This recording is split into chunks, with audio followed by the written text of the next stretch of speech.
I was rushed to the hospital unconscious. The doctors called my daughters, but they replied, "We can't, we're at the spa." Even after being told, tonight might be her last, they never came. A week later, they finally showed up, but my bed was empty. On it lay only a single note. The moment they read it, the color drained from their faces. The lights above my hospital bed buzzed like dying insects. I know because I've been staring at them for 3 days straight, counting the flickers. 17 per minute. I become an expert at meaningless statistics when you're dying and your daughters won't answer their phones. The cardiac monitor beside me beeps in steady rhythm, beep, beep, beep, a mechanical heartbeat that sounds more reliable than my actual one. Dr. Martinez told me yesterday that my heart is failing. Not dramatically, not like in the movies where you clutch your chest and collapse.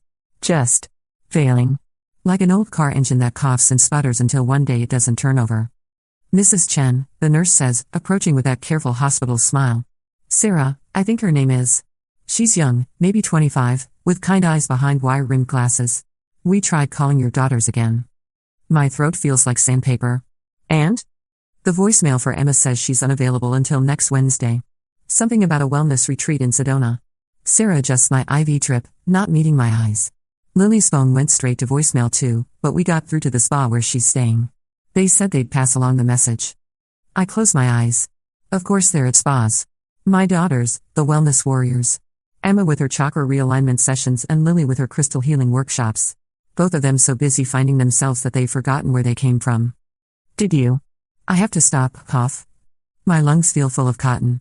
Did you tell them what Dr. Martinez said? Sarah's pause tells me everything. We explained the severity of your condition, yes. The severity of your condition. Medical speak for, your mother is dying, and you might want to consider cutting your mud mask short. The afternoon sun slants through the window, casting long shadows across the sterile white sheets. I watch dust motes dance in the golden light and think about all the afternoons I spent waiting for Emma and Lily to come home from school, from college, from their lives. Always waiting. My phone buzzes on the bedside table. For a moment, my heart actually flutters. Maybe it's one of them, maybe they've realized. It's a text from my neighbor, Mrs. Patterson, watered your plants.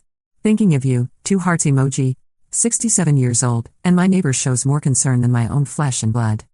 Dr. Martinez appears in the doorway, clipboard in hand, that expression on his face that doctors practice in medical school. The one that says we need to have a serious conversation. Mrs. Chen, may I sit down? I gesture to the plastic chair beside my bed. Everything in hospitals is plastic, chairs, cups, smiles. Easy to clean, I suppose. I've reviewed your latest test results. He pulls off his glasses, cleans them methodically. Your heart function has decreased significantly since yesterday. We're looking at end-stage heart failure now. End stage. Like a theater production wrapping up its final act. How poetic. How long? I ask. It's difficult to say. Days, maybe a week. We can keep you comfortable, but. Such a small word to carry such enormous weight. Have your daughters been contacted again? I almost laugh. Almost. They're very busy people, doctor. Very important lives to live. He nods, pretending to understand, but I can see the confusion in his eyes. He probably goes home to his own family every night, kisses his kids goodnight, takes it all for granted. The way we all do, until we can't anymore. That evening, the hospital grows quiet except for the usual symphony of medical machinery. I listen to footsteps in the hallway, nurses with their soft-soled shoes, doctors with their confident strides, families visiting other patients with their urgent whispers and muffled sobs. None of those footsteps are coming for me. I think about Emma and Lily as children. Emma, 3 years older, always the responsible one. She'd hold Lily's hand crossing the street, help her with homework, braid her hair for school pictures. They were inseparable then, my 2 girls. Partners in crime and comfort. Lily was my wild child, all scraped knees and tangled curls, bringing home wounded birds and stray cats. She had this laugh, this incredible belly laugh that could fill an entire room with joy. She'd throw her head back and just let it rip, completely unself-conscious. When did they stop laughing like that? When did they become these polished, distant creatures who speak in therapy speak and schedule mother-daughter time like dental appointments? I know when. I know exactly when. It was after David died. My husband, their father. Gone at 58 from a heart attack while mowing the lawn on a Saturday morning. One minute he was complaining about dandelions, the next he was face down in the grass I'd nagged him to cut. The girls were 25 and 22 then. Old enough to understand death but young enough to be shattered by it. And I. God help me, I fell apart. Completely, spectacularly fell apart. For months, I couldn't get out of bed.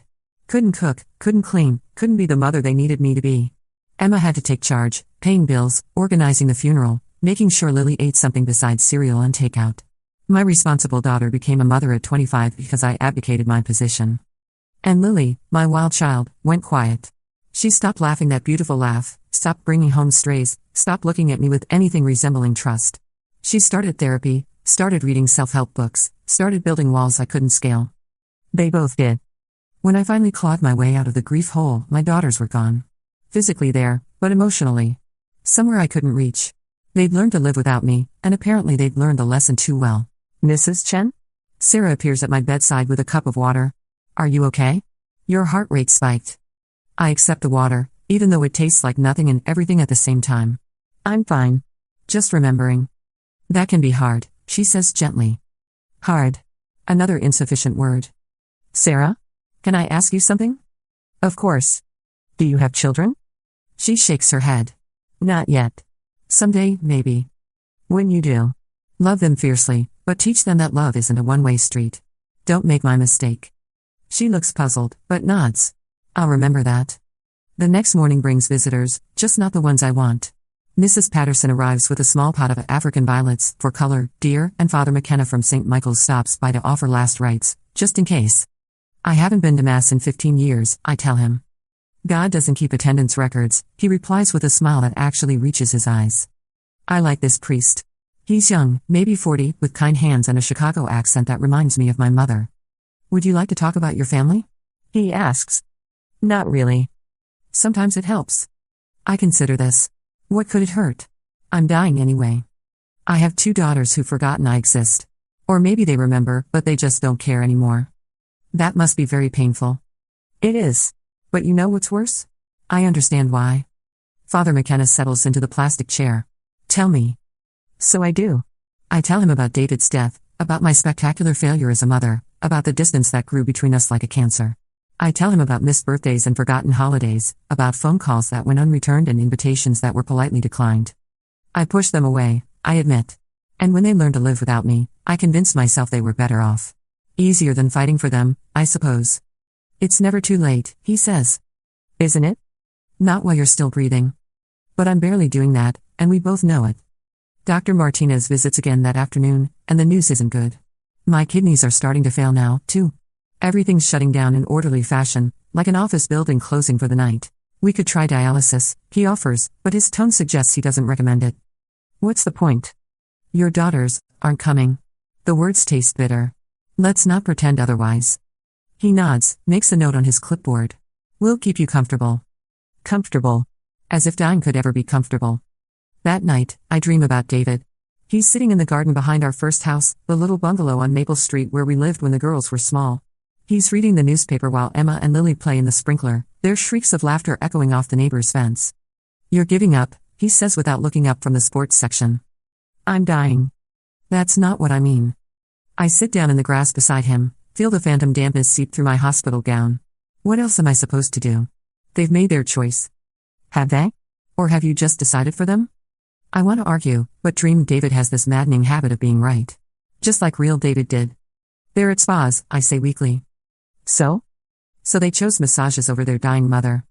David folds the newspaper, finally looks at me with those warm brown eyes I fell in love with 35 years ago. Maybe they're scared. Maybe they don't know how to face losing you after they've already lost so much. I never thought of that. You never were very good at thinking like them. You always thought like yourself. In the dream, Emma and Lily run over, dripping wet and glowing with summer sunshine. They're 7 and 4 again, before life got complicated, before grief built walls between us. Mommy, come play. Lily grabs my hand with her tiny wet fingers. The sprinkler's really cold, Emma adds seriously. But it feels good when it's hot. I wake up with tears on my cheeks and a plan forming in my mind. Sarah? I call out, pressing the call button. She appears within minutes. Night shift must be slow. Can you help me with something? Of course. I need paper. And a pen. Good paper, if you have it. She returns with hospital stationery, not exactly good paper, but it'll do. I prop myself up against the pillows and begin to write. My handwriting is shaky, weaker than it was even yesterday, but the words flow out like they've been waiting. My dearest Emma and Lily, by the time you read this, I'll be gone. Not because I chose to leave you, but because sometimes the body makes choices the heart refuses to accept. I know you're angry with me. I know you have every right to be. When your father died, I failed you both in ways that still keep me awake at night, or used to, anyway. I was supposed to be strong, supposed to hold us together, supposed to show you how to grieve without falling apart. Instead, I fell apart so completely that you had to become adults overnight. Emma, you were 25 and suddenly responsible for everything, bills, arrangements, holding your baby sister while she cried. Lily, you were 22 and watching your mother disappear into a grief so profound she forgot she still had 2 daughters who needed her. I robbed you of your chance to mourn your father properly because you were too busy keeping me alive. And then, when I finally crawled out of that dark place, you had learned to live without me. You built lives where I was optional, and honestly, I can't blame you. But I want you to know something. Every day for the past 15 years, I have been proud of who you became. Emma, watching you build your therapy practice, helping other people navigate their grief, the irony isn't lost on me. You became the strong one I couldn't be. And Lily, your work with animals, your gentle heart that still rescues strays, you kept that part of yourself despite everything. You grew into incredible women without me. Because of me failing you? I don't know. But you did it, and I am so damn proud I could burst. I know you're at spas right now. I know that sounds selfish to people who don't understand, but I do understand. You're taking care of yourselves, something I never taught you to do. You're choosing your own well-being over obligation, and that's not selfish, that's healthy. Maybe you're even talking about me. Maybe you're working through 15 years of hurt and disappointment with licensed therapists who can help you in ways I never could. Maybe you're healing. I hope you are. I want you to know that I don't blame you for not coming. I've spent 3 days in this hospital bed being angry about it, feeling sorry for myself, but your father came to me in a dream last night and reminded me of something important. Love isn't about being perfect. It's about understanding. And I understand. You don't owe me a deathbed reconciliation. You don't owe me forgiveness I haven't earned. You don't owe me anything. But I owe you an apology I should have offered years ago. I'm sorry I wasn't the mother you deserved when you needed me most. I'm sorry I let my grief become more important than your pain. I'm sorry I taught you that love means sacrificing yourself until there's nothing left. That's not love. That's just fear wearing love's clothes. Real love, the kind your father had, the kind I should have learned, real love says, I want you to be happy, even if that happiness doesn't include me. So here's what I want you to know as you read this. Emma, stop taking care of everyone else and let someone take care of you for a change. You deserve softness, not just strength. And that man you've been dating for 2 years? The one you think isn't serious enough? He brought you flowers last Tuesday just because it was raining. Marry him. Lily, your laugh is still the most beautiful sound in the world. I heard it in my dream last night, and it reminded me of everything good I ever did right as your mother. Don't let the world make you smaller or quieter. Be loud. Be joyful. Be impossible to ignore. Both of you, forgive me when you're ready, not when you think you should be. Take your time. Take years if you need them. I'll wait. I've left you the house and everything in it. There's no catch, no strings attached, no requirement that you keep my memory alive or visit my grave every year. Do what feels right for you. But know this, every sunrise I won't see, I'll be grateful you're there to witness it. Every laugh you laugh, every tear you cry, every ordinary Tuesday that passes, I'll be proud that my daughters are living fully in a world I had to leave too soon. You were my greatest accomplishment, not because of what you achieved, but because of who you became despite my failures. I love you both with a love that doesn't end when the heart stops beating. Go be magnificent. All my love, always, Mom. P.S. Lily, there's a wounded crow in the oak tree behind the house. She's been there for 3 weeks, and I've been leaving birdseed on the back porch. Someone should keep doing that until she's ready to fly again. Emma, my financial records are in the blue filing cabinet in the basement. The key is taped under the desk drawer. I know you'll take care of everything properly, you always do. P.P.S. Mrs. Patterson has been watering my plants and checking the mail. She's lonely since Harold died last year. Maybe have her over for dinner sometime. She makes terrible casseroles but tells wonderful stories about the old neighborhood. P.P.P.S. I'm not afraid anymore. I finish writing as the sun comes up, painting the hospital room in shades of gold and pink. My hand is cramping, my heart is racing, but I feel lighter than I have in years. Sarah comes in for her morning rounds, finds me folding the letter carefully. That must have been some letter, she says, checking my vitals. The most important one I've ever written. Would you like me to put it somewhere safe? I hand it to her. When my daughters come, and they will come, probably in a few days, make sure they get this. Not before, but after. After they've seen the empty bed. She looks confused but nods. I'll make sure. Dr. Martinez visits an hour later. My numbers are dropping rapidly now, kidney function, oxygen levels, blood pressure. Everything winding down like an old clock. How long? I ask. Hours, maybe. I'm sorry. I'm not. I'm ready. The morning passes quietly. Father McKenna stops by again, offers to call my daughters one more time. Let them finish their retreat, I say. They'll be here soon enough. Mrs. Patterson arrives with lunch from the deli down the street, my favorite pastrami sandwich, even though I can barely eat anymore. You look peaceful, she observes. I feel peaceful. Finally. She stays until visiting hours end, holding my hand and telling me about the neighborhood gossip. Mr. Henderson's divorce, the new family that moved into the Johnson house, the city's plan to repave Maple Street. Ordinary things. Beautiful, ordinary things. As afternoon fades to evening, I drift in and out of consciousness. I dream of Emma's first steps, Lily's first word, which was kitty, naturally, family vacations to Lake Michigan where David taught them to skip stones and I taught them to build sandcastles. I dream of David again, standing at the foot of my hospital bed. Ready? He asks. Almost. I need to wait a little longer. He nods, understanding. They'll read your letter. I know. They'll forgive you. Maybe. Eventually. But that's not why I wrote it. No? I wrote it so they'd forgive themselves. David smiles, and I know I got something right, finally.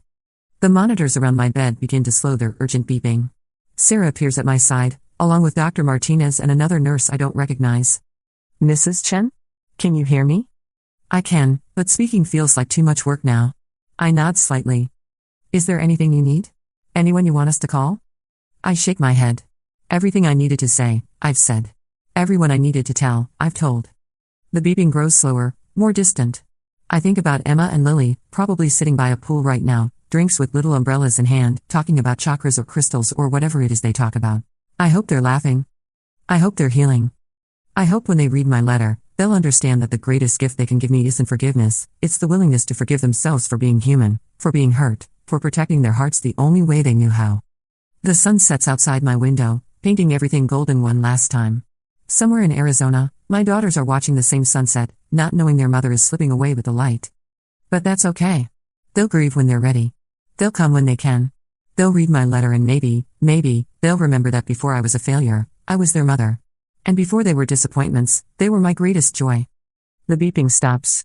1 week later, Emma and Lily arrive at the hospital together, rushing through the automatic doors with the frantic energy of people who've just realized they're too late. They've driven straight from Phoenix, taking turns behind the wheel, neither of them speaking much during the 10-hour journey. Emma's hair is still slightly damp from the resort shower, Lily's crystal necklace is jangling against her collarbone as they hurry toward the elevator. They look like their mother, the same dark eyes, the same stubborn jawline, the same way of holding their shoulders when they're bracing for bad news. The elevator ride to the 4th floor feels endless. Emma stares at the buttons, Lily counts her breaths the way her meditation instructor taught her. Both of them thinking about the last conversation they had with their mother, trying to remember when exactly the distance between them became a canyon too wide to cross. Sarah is waiting for them at the nurse's station. She recognizes them immediately, they have their mother's face, her careful way of moving through the world. I'm so sorry for your loss, she says gently. Your mother passed peacefully 2 days ago. Emma's composure cracks first. She's been the strong one for so long that breaking feels foreign, like speaking a language she's forgotten. Lily reaches for her sister's hand, and for a moment they're children again, Emma the protector, Lily the wild heart, both of them learning that the world is less safe than they believed. We came as soon as we got the message, Lily says, her voice small. We were on a retreat. No cell phones, no internet. We had no idea she was. She knew, Sarah assures them. She understood. They follow her down the hallway to what was their mother's room. Room 427. The bed is stripped, clean sheets folded at the foot, but something waits on the pillow. A single envelope, their names written in their mother's careful handwriting. Emma picks it up with trembling fingers. She left this for us? She wrote it the night before she died, Sarah explains.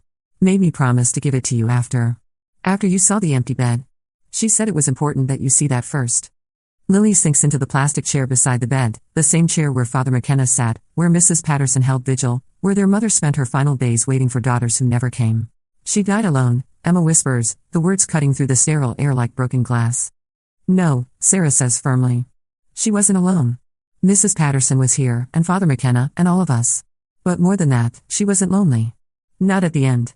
She seemed at peace. Like she'd made her peace with everything. Emma opens the envelope with careful fingers, unfolds the hospital stationery covered in their mother's increasingly shaky handwriting. Both daughters lean in to read together, the way they used to share books as children. The letter is long, 3 pages of words that cut straight to the bone. Words of apology and understanding, of love without conditions, of a mother finally seeing her daughters clearly instead of through the lens of her own guilt and grief. By the time they finish reading, both women are crying, Emma silently, the tears tracking down her cheeks like rain on windows, Lily with great gasping sobs that sound like her childhood laugh in reverse. She knew, Lily manages through the tears. She knew why we weren't here, and she wasn't angry. Emma reads the postscript about the wounded crow, and something inside her chest cracks open. Her mother, even dying, thinking about broken things that needed care. We have to go to the house, she says. They drive in Emma's rental car to the familiar bungalow on Maple Street, neither of them having been back for more than 2 years. The key is where it always was, under the ceramic frog by the front door, a hiding spot so obvious it shouldn't work but somehow always did. Inside, everything is exactly as they remember and completely different. Smaller than their childhood memories suggested, but filled with evidence of their mother's quiet life. Books stacked on every surface, reading glasses left on top of the morning crossword, a cup of tea gone cold on the kitchen counter. Pictures everywhere, school photos and graduation portraits, Emma's wedding to the husband she divorced 5 years ago, Lily's college art projects that weren't very good but were hung with pride anyway. A whole wall devoted to their accomplishments, real and imagined. In the backyard, they find the wounded crow in the oak tree, just as their mother described. She's magnificent and broken, one wing hanging at an odd angle, her dark eyes watchful and wary. Hey, beautiful girl, Lily says softly, scattering birdseed on the back porch exactly as their mother must have done. We're going to take care of you now. Emma watches her sister work, remembering suddenly how Lily used to rescue everything, baby birds fallen from nests, stray cats, other kids who were being bullied at school. Their mother had encouraged this, had helped turn their garage into a temporary animal hospital more times than Emma could count. When had Lily stopped bringing home strays? When had Emma stopped expecting her to? They spend the evening going through their mother's things, reading her journals, discovering the depth of her regret and the breadth of her love. There are letters she wrote but never sent, birthday cards bought but never given, a whole drawer full of newspaper clippings about their achievements that she must have collected from the internet. She was so proud of us, Emma says, holding up an article about Lily's animal rescue work that their mother had printed and framed. Even when we gave her nothing to be proud of. That's not true. Lily's voice is stronger now, more like her old self. We gave her us. We became who we are. That's not nothing. Emma finds their mother's financial records in the blue filing cabinet, exactly where the letter said they'd be. Everything organized, labeled, prepared. Even in death, their mother was making things easier for Emma, the daughter who always had to fix everything. But there's more. A savings account neither of them knew about, with their names listed as beneficiaries. The balance is substantial, decades of careful saving, money their mother could have spent on herself but hoarded instead for daughters who rarely called. Why didn't she ever tell us she had this? Emma asks. Because she knew we'd tell her to spend it on herself, Lily replies. And she knew we'd be right. They sleep in their old rooms that night, Emma in her single bed with the horse-themed wallpaper she'd been embarrassed by at 16, Lily surrounded by the fantasy novels and art supplies their mother never packed away. In the morning, they sit at the kitchen table where they used to eat cereal before school, where their mother taught them to play cards and help them with homework and listen to their problems with a kind of patience they didn't appreciate until it was gone. We have to forgive ourselves, Emma says finally. That's what she wanted, wasn't it? That's why she wrote the letter. I don't know how. Maybe we start small. Maybe we feed the crow until her wing heals. Maybe we have Mrs. Patterson over for dinner and listen to her terrible stories. Maybe we try to remember how to be daughters instead of just survivors. Lily nods, fresh tears starting. I want to try. I want to be the person she thought we could be.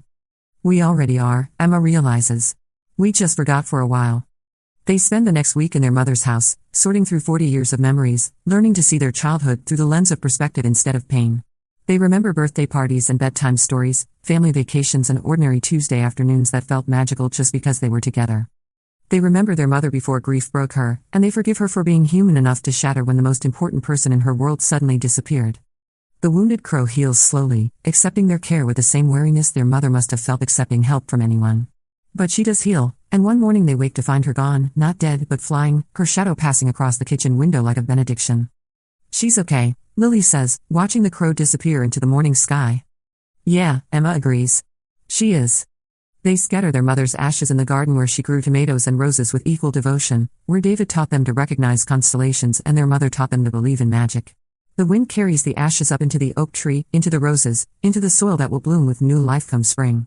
Standing there in the backyard of their childhood, holding hands for the first time in years, they finally understand what their mother's letter was really telling them. Love doesn't end when the heart stops beating. It transforms, becomes something bigger than the person who first carried it. Emma and Lily are different now, not healed, exactly, but healing. They've learned that forgiveness isn't a destination but a practice, something you choose again and again until it becomes as natural as breathing. They'll return to their lives, their careers, their separate cities. But they'll call each other now, and mean it when they say I love you at the end of every conversation. They'll visit the house on Maple Street and tend their mother's garden and remember that they are living proof that love persists, even when everything else falls apart. And sometimes, when the light hits the oak tree just right, they'll see a crow perched on the highest branch, her dark wings spread wide against the sky, looking for all the world like she's learning to fly all over again. Just like them. 6 months later, the funeral home smells like lilies and regret. Emma adjusts her black dress for the 100th time, wondering why she chose something so uncomfortable for such an important day. Beside her, Lily fidgets with her mother's pearl necklace, the one they found in the jewelry box neither of them had opened in years. Are you sure about this? Emma whispers as more people file into the small chapel. No, Lily admits. But Mom would have wanted it. They'd waited 6 months to hold a proper memorial service. Not because they weren't ready, though they weren't, but because they wanted to do it right. They wanted to celebrate Margaret Chen, not mourn her, and that required learning who she really was beyond the broken mother they remembered. The investigation had been thorough and surprising.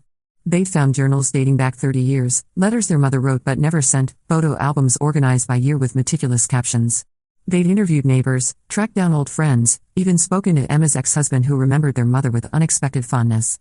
She'd always asked about you, Michael had told Emma over coffee. Even after the divorce. She'd want to know if you were eating enough, sleeping enough, happy enough. She never stopped being your mother, even when you stopped letting her be one. The picture that emerged was of a woman who'd lived quietly but deeply, who'd found meaning in small acts of kindness after losing the ability to perform grand gestures of love. She'd volunteered at the animal shelter where Lily now worked full-time. She'd donated anonymously to the community center where Emma ran grief counseling groups. She'd been present in their lives even when they wouldn't let her be present. Father McKenna approaches the podium, and the murmur of conversation dies down. Emma counts the people in attendance, 47. More than she expected, fewer than their mother deserved. Mrs. Patterson sits in the front row, clutching a tissue and wearing a hat that looks like it survived several decades of church services. Behind her, the staff from St. Mary's Hospital, Sarah, Dr. Martinez, even the janitor who'd apparently known their mother by name. Volunteers from the animal shelter cluster near the back, along with neighbors from Maple Street and a handful of people Emma and Lily don't recognize but who clearly knew their mother well enough to grieve her. We gather today not to say goodbye to Margaret Chen, Father McKenna begins, but to say thank you. Thank you for the ways she touched our lives, often without us even knowing. Emma's throat tightens. 6 months ago, she would have scoffed at this sentiment. Her mother, touching lives? The same woman who couldn't answer a phone call without making it feel like an obligation? But they'd learned things.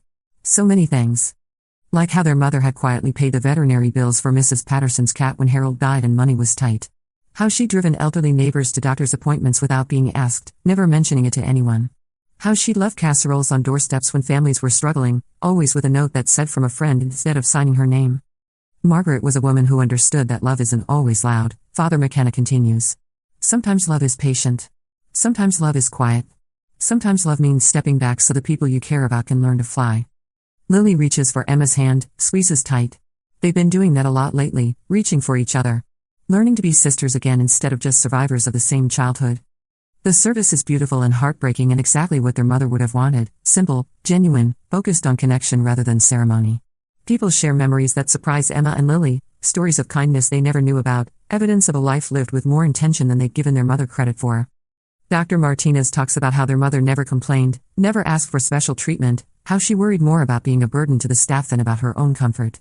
Sarah shares how their mother had asked her about nursing school, had encouraged her to pursue her dreams even while lying in a hospital bed dying. She told me that the best thing about getting old was watching young people discover their own strength, Sarah says, her voice breaking slightly. She said it was like watching flowers bloom and fast forward. Emma thinks about her mother's letter, about the line that had haunted her for months, "You grew into incredible women without me." Not despite her failures, but somehow beyond them. As if love could transcend its own limitations. When it's time for family to speak, Emma and Lily walk to the podium together. They've planned this, rehearsed it, but standing in front of all these people who loved their mother in ways they're only beginning to understand, the words feel inadequate. Our mother was complicated, Emma begins, her voice steadier than she expected. She was human in all the messy, imperfect ways that humans are. She made mistakes, big ones. She hurt us, sometimes without meaning to, sometimes because she was drowning in her own pain. The crowd is silent, attentive. Emma can see Mrs. Patterson dabbing at her eyes, can feel Lily's presence beside her like an anchor. But she also loved us in ways we didn't recognize at the time. She loved us enough to let us be angry with her. She loved us enough to let us leave when staying felt like too much. She loved us enough to forgive us for being too scared to come home. Lily steps closer to the microphone. We thought love had to look a certain way, phone calls returned immediately, visits scheduled regularly, forgiveness given instantly. We thought love was supposed to be easy. Her voice catches, and Emma puts a steadying hand on her shoulder. Our mother taught us, finally, that real love is complicated. It's patient. It survives misunderstanding and absence and even years of silence. It doesn't demand anything except the hope that someday, when you're ready, you'll remember that you're loved. They return to their seats, and Father McKenna offers a final prayer. But Emma isn't listening to the words. She's thinking about the conversation she had with their mother's therapist 3 months ago. Dr. Rachel Morrison had been their mother's counselor for the past 5 years, something else Emma and Lily hadn't known. Their mother had been working on herself, trying to understand her own patterns, trying to figure out how to love her daughters without suffocating them. She talked about you both constantly, Dr. Morrison had told them. She was so proud, but also so worried that her pride felt like pressure to you. She wanted to call, but she was afraid you'd feel obligated to answer. She wanted to visit, but she didn't want to impose. She was trying to find a way to be present in your lives without being intrusive. It was an impossible balance, and their mother had spent years walking that tightrope, trying to love them in a way they could accept. Now, as people file out of the chapel, Emma and Lily receive condolences from strangers who feel like family. Mrs. Patterson hugs them both, smells like lavender and old memories. Your mother was so proud of you girls, she whispers fiercely. So proud. She'd show me pictures from your websites, articles about your work. She knew you were changing the world, each in your own way. After everyone leaves, Emma and Lily sit alone in the empty chapel. The flowers, lilies for Lily, roses for Emma, baby's breath because their mother had always said it reminded her of hope, fill the air with sweetness and memory. I keep expecting her to call, Lily admits. Stupid, right? She's been gone for 6 months, but I still reach for my phone when it rings, thinking maybe. It's not stupid. Emma studies the stained glass windows, the way afternoon light transforms the colors into something magical. I dreamed about her last night.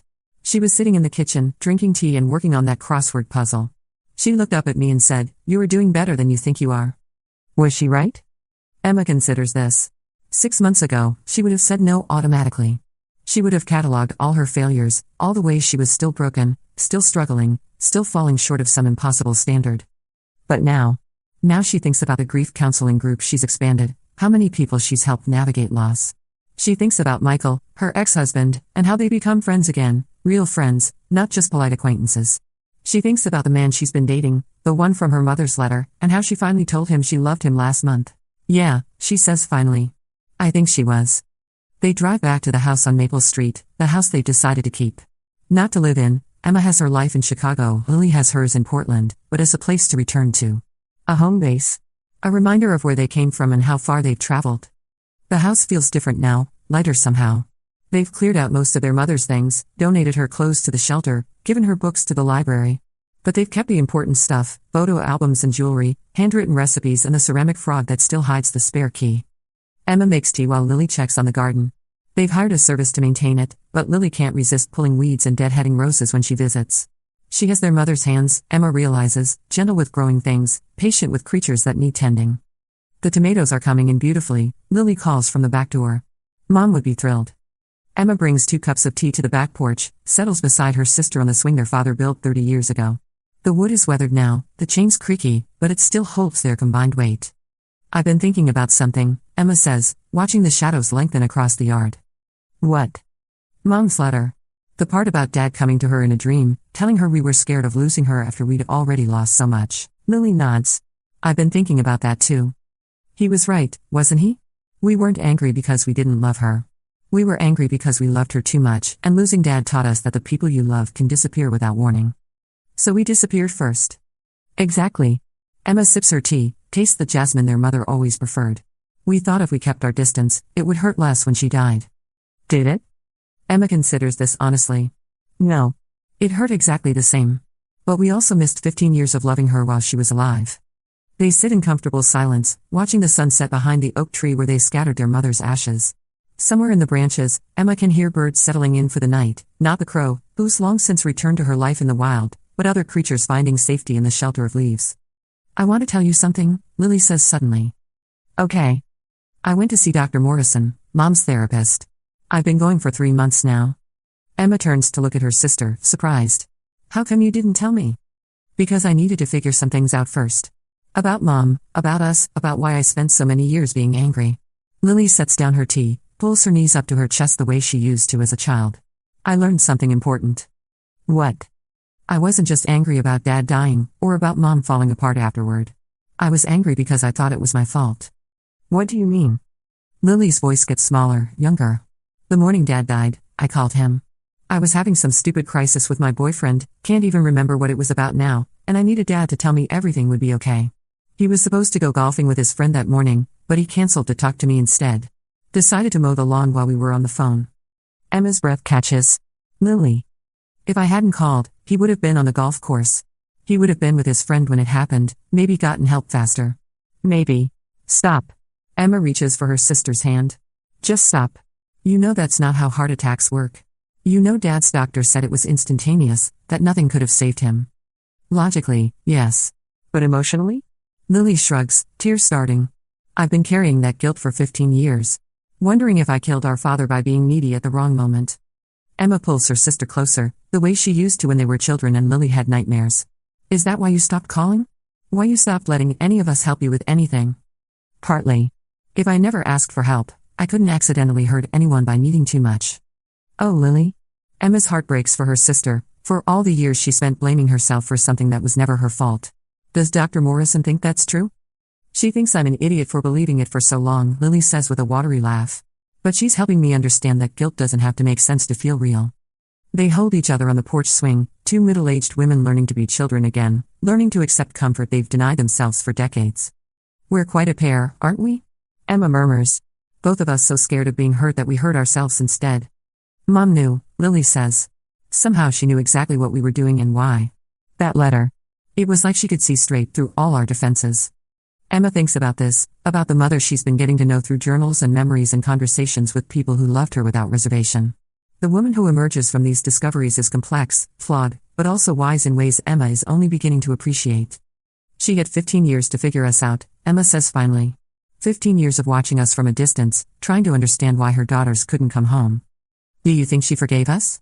I think she forgave us before we even knew we needed forgiving. The stars are coming out now, the same constellations their father taught them to recognize in this same backyard. Emma finds Cassiopeia, Lily points out the Big Dipper. Their father's voice echoes across the years, look for the stories in the sky, girls. Every star has something to tell you. What would the stars tell them about their mother? What would they say about love that endures despite misunderstanding, forgiveness that comes without being asked for, grace that exists in the space between what we deserve and what we receive? I want to do something, Emma says suddenly. What? I want to start a support group. For adult children who've lost touch with their parents. People like us, who let fear drive them away from the people they love most. Lily considers this. You think there are others? I know there are. I see them in my grief counseling groups all the time, people mourning parents they couldn't figure out how to love while they were alive. What would you call it? Emma thinks about their mother's letter, about the wounded crow that learned to fly again, about second chances that come disguised as endings. Learning to fly, she says. For people who need to heal broken wings. Lily smiles, really smiles, the first time Emma has seen her sister's face light up that way since they were children. Mom would love that, she says. Yeah, Emma agrees, feeling something settle into place inside her chest. She really would. They spend the night in their childhood rooms, and in the morning, they work in the garden together before Lily's flight back to Portland. They plant new roses where the old ones have died, water the vegetables that are thriving in their mother's carefully tended soil.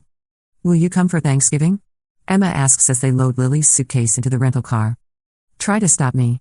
But I'm bringing the turkey. No more of your attempts at cooking poultry. Emma laughs, remembers suddenly how much she used to love her sister's irreverent humor. When did she stop noticing Lily's wit, her timing, her ability to find lightness in heavy moments? Deal. But I'm making Mom's stuffing recipe. The one with the sausage and apples? That's the one. Lily grins. She'd be so happy to know we're finally learning to cook her recipes instead of ordering takeout. They hug goodbye at the airport, a real hug that lasts longer than politeness requires. Emma watches Lily's plane disappear into the clouds and thinks about the conversation they had over breakfast, about the plans they're making, about the relationship they're rebuilding one honest conversation at a time. 6 months ago, they were strangers who shared DNA and a complicated past. Now they're sisters again, not the children they used to be, but the women they've become, choosing each other deliberately instead of just being stuck with each other by accident of birth. Emma drives back to the house on Maple Street one more time before her own flight to Chicago. She sits on the back porch swing, finishes the tea that's gone cold, listens to the birds in the oak tree where her mother's ashes rest among the roots. She thinks about the support group she's going to start, about all the people who will learn to forgive themselves for being human, for being scared, for protecting their hearts the only way they knew how.